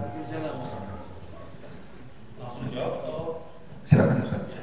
Bapak Ibu sekalian, cerita Abdullah bin Mas'ud, sahabat Nabi yang mulia, orang berilmu, satu dari tiga Abdul yang disebut ulama. Ada Abdullah bin Abbas, Abdullah bin Umar, Abdullah bin Mas'ud. Kata Nabi, ambil ilmu dari tiga Abdul ini, orang berilmu semua. Ya, Abdullah bin Mas'ud, Bapak Ibu sekalian, itu punya pekerjaan, punya nafkah, tapi memang tidak banyak. Ya, tapi dia tidak menganggur, dia tidak mager di rumah, dia bekerja, tapi bagian rezekinya cuma segitu. Maka alhamdulillah punya istri yang kaya. Maka Abdullah tahu diri, dia minta kesediaan istrinya membantu. Jadi minta kesediaan istri boleh, tapi tak boleh memaksa. Kewajiban tetap pada suami, ya, dihitung berdosa dengan tidak berdosa kalau memang tidak ada ikhtiar sama sekali. Tapi kalau dia sudah ikhtiar, tak mampu, minta maaf. Istriku, anak-anakku, cuma ini yang mampu aku berikan. Ya, jadi tetap beradab. Begitu. Ya, para istri juga begitu. Kalau seandainya ya di antara ibu-ibu ada yang Allah takdirkan, ya, punya suami yang tidak kaya, itu kesempatan beramal soleh. Dulu ada seorang wanita muslimah di Madinah menikah dengan budak yang miskin. Dia nanya, ya Rasulullah, apakah aku wajib menafkahi anak-anak suamiku? Tidak, kata Nabi. Tapi kalau jika engkau memberinya, itu sedekah untukmu. Subhanallah. Jadi kesempatan bagi ibu-ibu kalau memang ditakdirkan punya suami yang belum kaya, gitu ya. Nah, jadi ada peluang untuk beramal soleh. Tapi tetap kewajiban itu ada pada suami. Kata Nabi, cukuplah seorang suami itu berdosa jika mengabaikan nafkah keluarganya. Dia nggak kerja, mager di rumah aja, main game misalnya, gitu ya. Main Mobile Legends gitu misalnya. Oh, udah, itu berdosa Bapak Ibu sekalian. Makanya kan dalam buku nikah ini penting ya ibu-ibu, bukan mempori, cuma sebagai pelajaran. Adik-adik putri juga harus tahu ya. Diatur dalam undang-undang pernikahan agama di negara kita. 3 bulan berturut-turut suami tidak memberi nafkah, kalau istri tidak ridho mengadu ke pengadilan, jatuh talak 1, Bapak Ibu sekalian. Nafkah ini penting, gitu, ya. Nah, tapi kalau ibu ridho, sabar, karena mungkin suaminya punya masalah keuangan, alhamdulillah. Tapi kalau tadi suami yang tidak, yang suami yang toleh tadi, ya tidak bersyukur, ya tidak, tapi justru tidak mau, maka sudah ada sarana yang diberikan, gitu ya. Bagaimana nafkah keluarga Nabi, Bapak Ibu sekalian? Nabi sebelum menikah pengusaha, kaya raya, terbukti dengan mahar yang Nabi berikan kepada istri-istrinya. Ini sebelum Nabi diangkat dari Nabi dan Rasul, gitu ya, atau ketika awal-awal masa kenabian. Bapak Ibu, Nabi menikahi Khadijah. Berapa maharnya Bapak Ibu sekalian? 100 ekor unta. Harga 1 ekor unta 50 juta. Artinya mahar beliau berapa? 5M. Kaya 5 miliar. Bapak Ibu, saya sudah pelajari semua istri Nabi yang 9 ataupun 11 orang, karena yang beliau ceraikan, itu rata-rata dapat mahar 2 sampai 7 miliar, Bapak Ibu sekalian. Itu maharnya Nabi. Orang kaya Nabi. Tapi ketika beliau diangkat menjadi Nabi dan Rasul dan diperintah oleh Allah untuk memimpin umat, beliau tinggalkan pekerjaan itu. Jadi Nabi jobless ketika sudah fokus memimpin negara. Dari mana nafkah keluarganya? Dari harta rampasan perang, Bapak Ibu sekalian. Itulah ghanimah. Jadi kalau ada perang, Allah langsung menentukan harta rampasan perang yang diambil dari harta musuh, 1/5-nya untuk Nabi. 1/5-nya untuk Nabi. Dari situlah Nabi menafkahi keluarga. Gitu, ya. Nah, jadi wajib bekerja, ya. Karena memang kalau kan dulu belum ada penggajian, baitul malnya bukan seperti apa namanya, ada APBD atau APBN pada masa sekarang. Dulu belum ada, Bapak Ibu sekalian. Maka gaji Nabi sebagai Nabi Rasul itu Allah ambilkan dari harta rampasan perang 1/5-nya. Walaupun Nabi tak pernah menghabiskan 1/5 itu. Hanya dari 1/5 itu mungkin beliau ambil separuh atau sepertiganya. Sisanya beliau berikan kepada janda-janda perang yang suaminya sudah meninggal, atau orang yang tak ikut berperang tapi dia ikut ronda, kan jaga benteng, jaga perbatasan, itu kan ikut perang. Dulu Bapak Ibu yang dapat ghanimah itu hanya ikut perang aja, yang gak ikut perang belum ada kebagiannya. Maka Nabi mengambil bagiannya untuk mereka. Subhanallah. Gitu Bapak. Wow. Ya, jazakallahu khairan Ustaz. Terima kasih atas pencerahannya. Ada pertanyaan lanjutan Pak RW? Gak ada, cukup ya Pak. Ini Ustaz Hadiah. Assalamualaikum warahmatullahi wabarakatuh. Sedikit aja mau tanya perbedaan akhlak dengan adab. Terima kasih. Bapak Ibu sekalian, mayoritas para ulama mengatakan adab dan akhlak sama. Adab akhlak itu kata Imam Ibnu Hajar, ini yang mensyarah Sahih Bukhari, kitab beliau namanya Fathul Bari. Kata beliau, adab akhlak itu adalah ma yuhmadu qawlan wa fi'lan, yang terpuji dari perkataan maupun perbuatan. Itu adab maupun akhlak. Ini pandangan kebanyakan para ulama. Tapi ada sebagian kecil ulama yang mengatakan berbeda.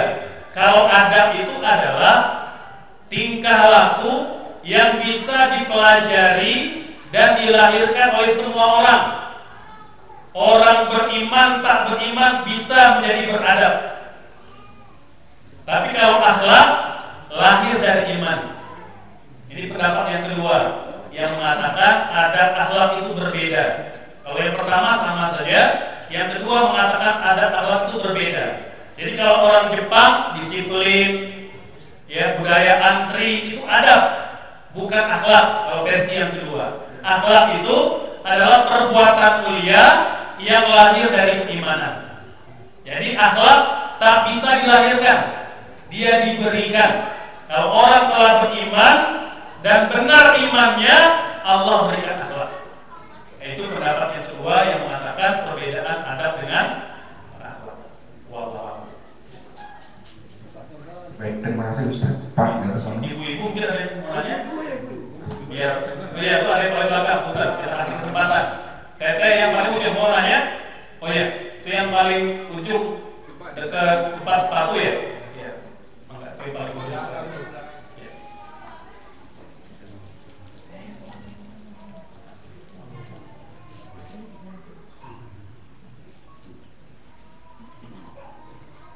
Mangga, teteh silakan.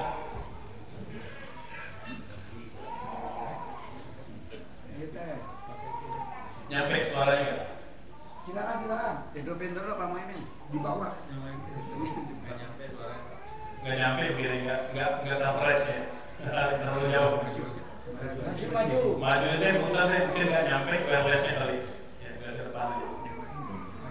Atau belum nyala, isi belum nyala, nyala ya. Oh iya, itu yang coverage. Mangga deh, silakan. Oh iya. Ya, bismillahirrahmanirrahim. Saya mau menanyakan Ustaz. Ini berdasarkan kemarin ya, kami itu mengadakan safar dengan beberapa ibu-ibu. Kemudian terjadilah perbedaan pendapat seperti yang tadi disampaikan oleh Ustaz. Yaitu ibu yang satu mengatakan ketika kita sudah maghrib, sholat maghrib, maka bagaimanapun kita mencoba untuk berhenti ya ketika kita safar dan kita mencari masjid dan kita melakukan sholat maghrib. Ya, itu pendapat satu ibu. Kemudian yang satu lagi mengatakan bahwa kita bisa melakukan atau mentakhirkan sholat maghrib ditaruh di isya. Kemudian kita meniatkan ketika sholat maghrib itu kita menjamak sholat itu dengan jamak takhir.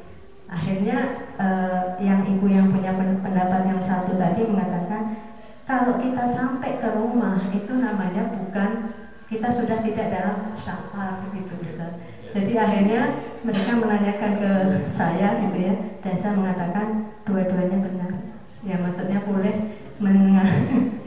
boleh menjalankan sholat asar dan yang satu juga benar. Tapi saya mengatakan di sini harus ada amir ya, ketika kita sedang melakukan perjalanan. Jadi yang ingin saya tanyakan ke Ustaz, bagaimana mensikapi dua pendapat yang sekiranya mereka itu sama-sama ingin mempertahankan pendapatnya. Itu saja mungkin Ustaz. Assalamualaikum warahmatullahi wabarakatuh. Waalaikumsalam warahmatullahi wabarakatuh. Ini sering terjadi ya, sekalian kita kalau lagi jalan-jalan kegiatan kantor, keluarga itu juga begitu. Ada banyak ulamanya, ada buktinya yang berbicara. Pertama, punten Bapak Ibu sekalian, kalau kita tahu ilmunya, kita bicara, sampaikan. Tapi kalau kita tidak tahu ilmunya, katakan tidak tahu. Kata para ulama, tanda orang berilmu, dia berkata tidak tahu pada sesuatu yang dia tidak tahu. Nabi bersabda pada hadis yang sahih, "Man afta bi ghairi ilmin la'anathu malaikatus sama'i wal ardi." Barang siapa berfatwa tanpa ilmu, dilaknat seluruh malaikat di langit maupun di bumi. Gak sembarangan Bapak Ibu sekalian. Imam Malik itu guru besar para ulama, gurunya Imam Syafi'i. Ya, itu kata Imam Syafi'i menggambarkan gurunya, kata beliau, "Idza dzukirul hadis fa Malikun najm." Kalau berbicara ilmu hadis, Imam Malik itu bintangnya, kata beliau. Gak ada yang lebih alim dibanding Imam Malik. Bapak Ibu, Imam Malik ditanya suatu hari 35 persoalan, yang beliau jawab cuma 5. 30 saya belum tahu ilmunya. Subhanallah. Yang dikatakan Imam Syafi'i bintangnya ilmu hadis, itu dengan rendah hati mengatakan seperti itu. Nah, ini pertama disampaikan, itu penting agar kita juga tidak sembarangan kalau memang tidak tahu ilmunya. Tapi kalau kita tahu ilmunya, wajib, kata Nabi, berdosa orang yang menyembunyikan ilmunya. Nah, begitu. Jadi kita mengukur diri, kalau memang tahu disampaikan. Nah, bagaimana tentang perihal jamak qashar dalam perjalanan, Bapak Ibu sekalian? Pertama, yang boleh jamak qashar itu musafir. Siapa itu musafir? Orang yang perjalanan dari rumah ke tempat lain, bukan tempat dia tinggal, gitu ya. Atau dia berangkat dari satu tempat ke tempat yang lain, jaraknya minimal 89 km. Kalau di internet itu banyak nulis 80, 81. Tapi yang disepakati ulama 89 km, bukan PP Bapak Ibu. Satu kali berangkat itu 89 km. Jangan itu PP. Ustaz, saya PP Bandung Cimahi. Nah, itu enggak masuk itu, ya. Jadi harus jarak dari tempat berangkat ke tempat tujuan. Yang kedua, kita sudah boleh menjamak mengqashar sholat kalau sudah meninggalkan kampung halaman. Berarti kalau sudah meninggalkan kota Bandung, di jalan rest area berapa jam nyampe Jakarta, kita boleh jamak qashar. Dan nyampe di Jakarta kita juga masih boleh jamak qashar selama kita tidak berniat tinggal di Jakarta, cuma singgah saja. Nah, nanti ulama berbeda pendapat berapa lama. Imam Syafi'i 4 hari 4 malam. Hari kelima normal. Imam yang lain ada yang 15 hari, ada yang 19 hari, ada yang 20 hari. Itu pendapat ulama 4 mazhab. Jadi pilihannya silakan. Ustaz, saya capek, kayaknya nggak cukup kalau 4 hari 4 malam. Boleh nggak ngambil yang 15 hari? Boleh. Boleh ngambil yang 20 hari? Boleh. Ini terutama yang kerja di tambang, kerja di pantai, itu kan kadang berhari-hari, itu lelah, capek, maka boleh mengambil pendapat yang paling ringan, ya. Nah, selama di perjalanan kita boleh mau jamak qashar takdim, zuhur asar di waktu zuhur, atau zuhur asar di waktu asar, boleh. Ulama berbeda pendapat, boleh. Mau jamak takdim silakan, jamak takhir silakan. Yang penting sholat. Jangan nggak sholat, ya. Nanti maghrib isya sama. Maghrib isya mau jamak takdim di waktu maghrib atau jamak takhir di waktu isya, silakan, boleh, tidak ada masalah, gitu ya. Nah, maka tadi ya pentingnya adanya amir, ya, itu sudah benar kata Nabi. Kalau kalian dalam perjalanan, tunjuk satu orang ketua. Kalau ada perbedaan, dia memutuskan. Udah, kita jamak takdim, udah ikut aja itu. Kita jamak takhir, ikut jamak takhir, ya. Jadi karena dalam bab itu tidak ada salah benar, lebih kepada pilihan-pilihan saja, ya. Semoga dapat dipahami, ya, Bu. Jelas ya? Iya. Jelas teh? Iya, maka masih ada pertanyaan. Baik, silakan. Baik Ustaz, singkat saja. Tadi bercerita tentang adab dan bagaimana menyikapi beberapa mazhab, ya. Apakah kita harus bermazhab, Ustaz? Satu. Yang kedua, apakah kita boleh multi mazhab? Seolah-olah kita meringankan mana yang enak buat kita, Ustaz. Kemudian seandainya saya itu bermadhab ke suatu mazhab tertentu, kemudian kita berjamaah, katakanlah jadi pimpinan suatu kelompok di masjid tertentu atau kelompok tertentu, apakah saya boleh memaksakan pendapat saya, Ustaz? Boleh memaksakan ini harus pakai Syafi'i, ini harus pakai Hambali dan sebagainya. Makasih. Assalamualaikum warahmatullahi wabarakatuh. Bapak Ibu sekalian, bermazhab itu artinya ikut pandangan, ikut pendapat. Kalau saya ikut pendapat Bapak Ketua DKM, berarti saya bermazhab dengan mazhab Pak Ketua DKM. Jadi bermazhab itu ikut pendapat.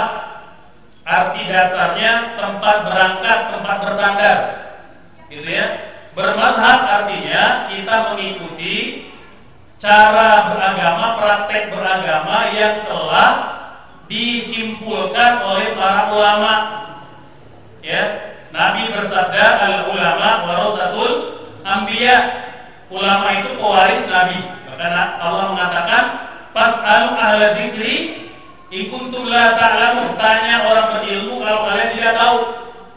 Dilarang kita menyimpulkan sendiri. Punten, Bapak Ibu, pernah terjadi di masa Rasul ada sahabat Nabi luka di kepala, cedera, malam itu dia mimpi basah.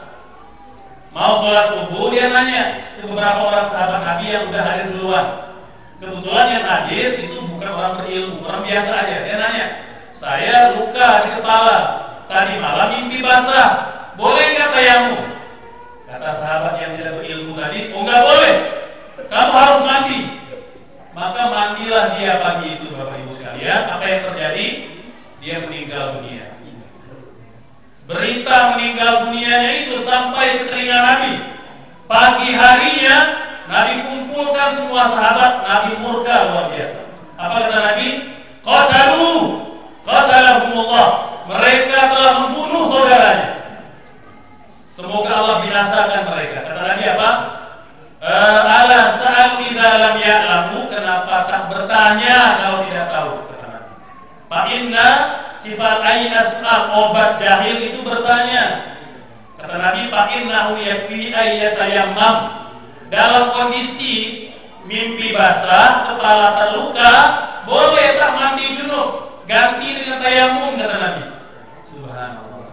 Maka bahaya Bapak Ibu, berfatwa tanpa ilmu bisa merenggut nyawa.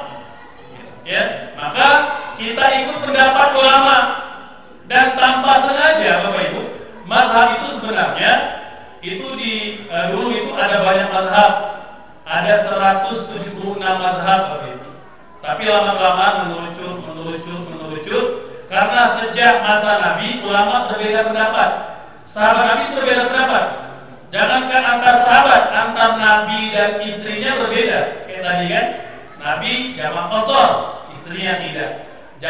Nabi tak puasa, istrinya puasa. Berbeda. Tapi bukan salah benar, lebih kepada pilihan-pilihan saja. Maka memilih salah satu pendapat ulama artinya kita bermazhab. Orang yang tak bermazhab berarti bikin mazhab sendiri.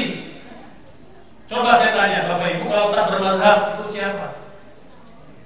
Padahal kita tidak hidup di masa Nabi.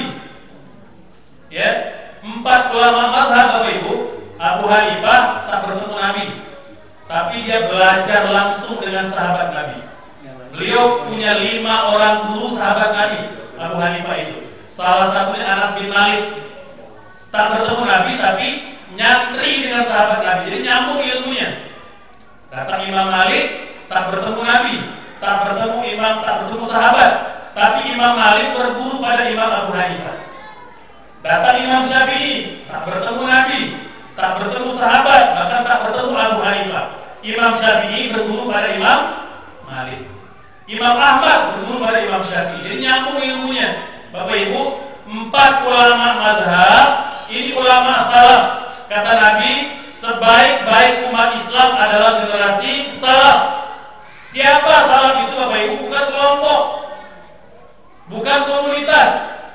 Salaf itu orang yang ikut pendapat ulama salaf. Siapa mereka? Ulama yang hidup 300 tahun pertama. Itu ulama salaf.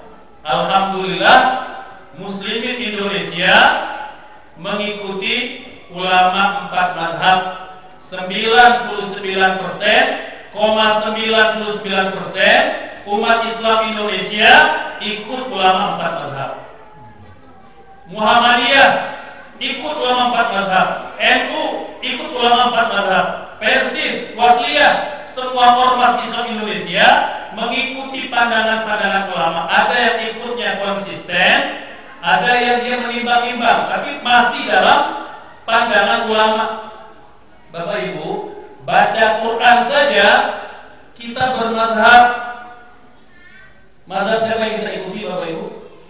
Hafs an Asim. Itu mazhab. Dalam ilmu baca Quran itu banyak mazhabnya. Ada Warash, ada Qalun, ada Hafs. Kita pilih Hafs an Asim. Kita bermazhab. Subhanallah. Tanpa terasa kita sudah bermazhab. Ya, walaupun kan kadang-kala orang tidak paham. Maka yang penting kata para ulama, pendapat itu adalah pendapat para ulama mazhab. Walaupun kadang-kala umat nggak tahu. Punten kan Bapak Ibu, kalau saya tanya, sholat yang kita lakukan hari ini ikut mazhab mana? Nggak tahu. Tapi insya Allah prakteknya ikut pendapat ulama salaf. Sudah diverifikasi Bapak Ibu.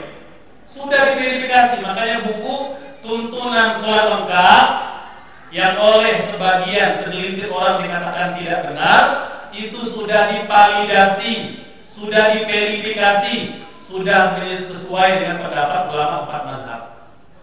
Tidak ada masalah. Nah, apakah kita harus konsisten? Tidak harus. Ya, bolehkah kita milih yang paling mudah? Boleh. Diperbolehkan. Kata para ulama, tidak ada ijma. Kita harus mengamalkan satu mazhab saja. Karena tak mungkin, Bapak Ibu. Tak mungkin kita bisa memegang satu mazhab. Karena ada banyak keterbatasan. Contoh, mazhab Syafi'i yang selalu diklaim sebagai mazhab orang Indonesia. Saya tanya di sini Bapak Ibu sekalian, siapa dari kaum bapak ini atau mungkin juga ibu-ibu, siapa yang belum pernah belanja online? Ngaco, yang belum pernah? Belum pernah Ibu? Oh, belum pernah? Masya Allah, ini boleh di apa? Di museum kan? Oh, nggak ada uangnya? Oh, nggak ada HP Ibu ya? Hari ini bisa dikatakan hampir semua pernah beli online, Bapak Ibu. Jual beli online dalam mazhab Syafi'i, di mana penjual dan pembeli tak bertemu, tak sah jual belinya. Jadi siapa yang ngaku Syafi'i, Syafi'i pecundang gitu.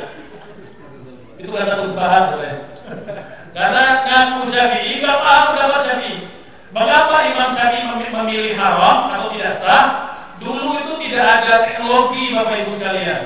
Kalau tak bertemu, besar kemungkinan terjadi penipuan, manipulasi.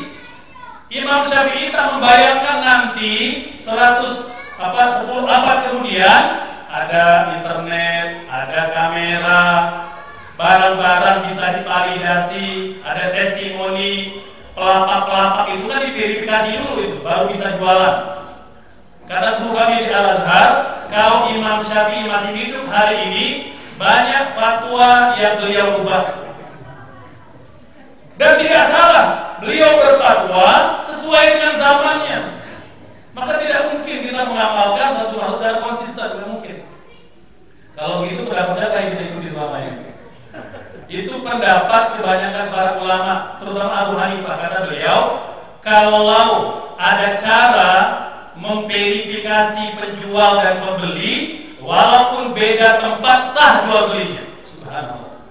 Karena mazhab Hanafi ini Bapak Ibu terkenal dengan fikih prediktif. Dia sudah memprediksi apa yang bakal terjadi 5 abad kemudian, 10 abad kemudian. Makanya mazhab terbesar dunia hari itu mazhab Hanafi. Mazhab yang paling banyak dipakai di dunia hari itu mazhab Hanafi, Bapak Ibu. Di Indonesia, Asia Tenggara, Syafi'i. Tapi di dunia itu mazhab Hanafi. Maka jangan kaget nanti ketemu orang di mana di luar negeri, boleh jadi cara ibadahnya berbeda karena mereka pakai mazhab Hanafi. Bapak Ibu, ada yang pernah ke Turki? Ada ya? Belum ya? Insya Allah kalau pernah nanti. Kalau sholat subuh jangan kaget Bapak Ibu. Sholat subuh di Turki azannya sama dengan kita, nunggunya hampir 1,5 jam. Mereka sholat dalam kondisi sudah terang, Bapak Ibu. Kita kan masih gelap ya. Sana terang. Maka jangan kaget nanti nunggu sholat subuh di Turki itu lama. Jadi harus terang, langit harus terang, baru sholat subuh. Itu mazhab Hanafi, Bapak Ibu sekalian. Subhanallah. Kita pakai mazhab Syafi'i, ya, karena memang waktu fajar itu sebelum matahari terbit. Tapi dalam mazhab Hanafi pemahaman mereka, sholat subuh itu adalah ketika fajar sudah terbit. Jadi udah terang udah. Nah, nanti jangan kaget kalau tiba di Turki subuhnya udah siang, Bapak Ibu. Itu bukan karena Bilal siang, enggak. Memang begitu peraturannya dalam mazhab Hanafi. Itu pentingnya kita tahu bahwa ternyata kaya sekali pandangan-pandangan fikih. Wallahu a'lam. Ya.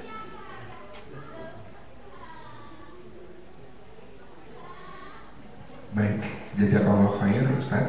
Mohon izin Bapak dan Ibu sekalian, pertemuan kita sore hari ini dibatasi oleh waktu. Jadi kita cukupkan pertemuan pada hari ini. Jazakumullah khairul katsiran Bapak dan Ibu yang sudah mengajukan pertanyaan. Jazakallahu khair Ustaz. Teriring doa dan harapan semoga Ustaz senantiasa diberikan kesehatan, diberikan kemudahan untuk mendiseminasikan ilmunya kepada semua jamaah. Mohon perkenan Ustaz untuk menutup dengan doa. Baik, Bapak Ibu sekalian, terakhir kita berdoa semoga majelis ilmu kita pada sore hari ini diberkahi oleh Allah Subhanahu wa taala, menjadi sumber keberkahan untuk kita, pasangan, anak-anak dan keluarga kita. Insyaallah. Amin. Allahumma amin. A'udzubillahi minasyaitonirrajim. Bismillahirrahmanirrahim. Hamdan na'imin, hamdan syakirin, hamdan yuwafi ni'amahu yukafi mazidah. Ya Rabbana lakal hamdu kama yanbaghi li jalali wajhika wa 'azimi sultanik. Allahumma shalli ala sayyidina Muhammadin fil awwalin, Allahumma shalli ala sayyidina Muhammadin fil akhirin, Allahumma shalli ala sayyidina Muhammadin fil mala'il a'la ila yaumiddin. Allahumma ighfir lana dhunubana wa liwalidina warhamna warhamhum kama rabbawna shaghira. Rabbana zalamna anfusana wa illam taghfir lana wa tarhamna lanakunanna minal khasirin. Allahumma inna nas'aluka salamatan fid din wa 'afiyatan fil jasad wa ziyadatan fil ilmi wa barakatan fil rizqi wa tawbatan qabla al-maut wa rahmatan 'inda al-maut wa maghfiratan ba'da al-maut. Allahumma hawwin 'alaina bi sakaratil maut wan najata minan nar wal 'afwa 'inda al-hisab. Rabbana hab lana min azwajina wa dhurriyyatina qurrata a'yun waj'alna lil muttaqina imama. Rabbana atina fid dunya hasanah wa fil akhirati hasanah wa qina adzaban nar wa qina adzaban nar. Wa sallallahu ala sayyidina Muhammad wa ala alihi wa sahbihi wa sallim. Subhana rabbika rabbil izzati amma yasifun. Wassalamun ala al-mursalin walhamdulillahi rabbil alamin. Amin ya rabbal alamin. Dengan dibacakannya doa tadi, maka usai sudah seluruh rangkaian acara pada